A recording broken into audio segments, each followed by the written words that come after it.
Hello and welcome to my channel. I am an ex-Muslim from Southeast Asia and this is my story.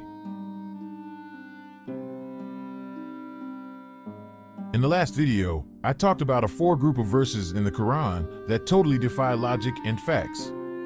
Even though apologists may have a rebuttal arguments, to me, something as simple as how to calculate inheritance for your heir should be straightforward. And one should not need to resort to mental gymnastics to understand what it means. All four groups of verses of the Quran is evident enough that the Quran was written by a man who lived 1,400 years ago, and therefore Quran is not divine. Having abandoned Quran, I was in limbo for a while. I was partly still hoping there is a God, an entity that takes care of all lives on earth and beyond. For a while, I was truly contemplating on the existence of God. What is a God? A God is an entity that created everything. A God is loving, compassionate, merciful. He punishes the bad. But from my own observance, the good are also being punished. A test? At this time, I could not accept that a God would do that. There is no reason for a God to test a good person with horrible pain and suffering. A God should not test because he should already know. If anything, a God should support good people. When I was a Quran-alone believer for a while, I had a very stressful time. Since I believed there is a God, I would often pray to him, hoping he would cure me or ease my pain. But nothing happens. I started to pray to Allah at night and I would cry. But still, after years, still nothing. Religious people would often give excuses for this non-responsive God. That it is not how a God works. Or God works in mysterious ways. Or only God knows what's best for me. I was having the low time of my life. I have a chronic disease, and on top of that, I was struggling financially as well. It drove me to the edge that I almost committed suicide a few times. I worked in high-rise building, and when I was near the window, I did thought of jumping at least 5 times in total. I also thought of driving somewhere and use a hose to suffocate myself with carbon monoxide. I kept the stress to myself, but luck has it, while I was watching Netflix, a new TV series is released. It was Afterlife by Ricky Gervais. I was a fan of Ricky Gervais ever since the movie Ghost Town. Afterlife changed my perception of my life and the world completely. It literally saved my life. It changed my way of thinking, and now I accept that there is no God, and my life is completely mine, and that, no matter how much I am suffering, it is really cruel to kill myself because then I would deprive those who needs me.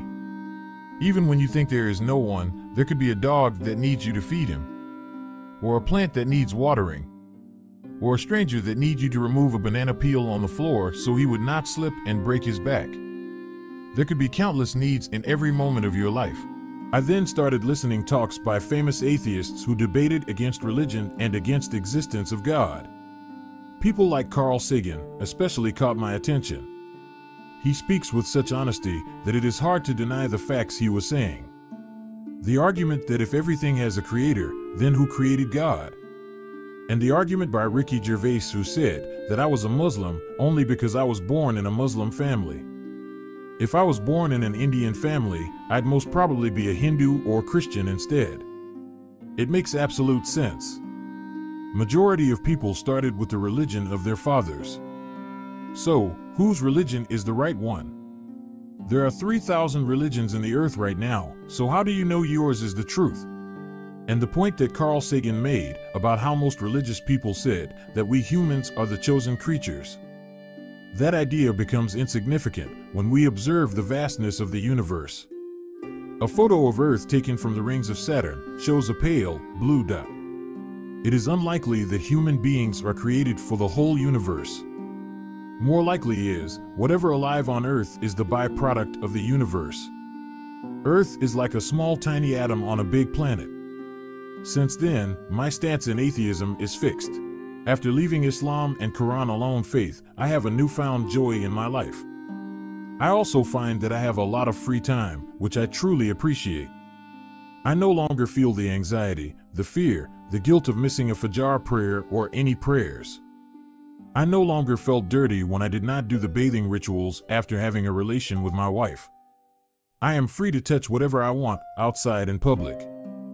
I am not afraid of touching dogs or beer cans, even though I have not yet done those things.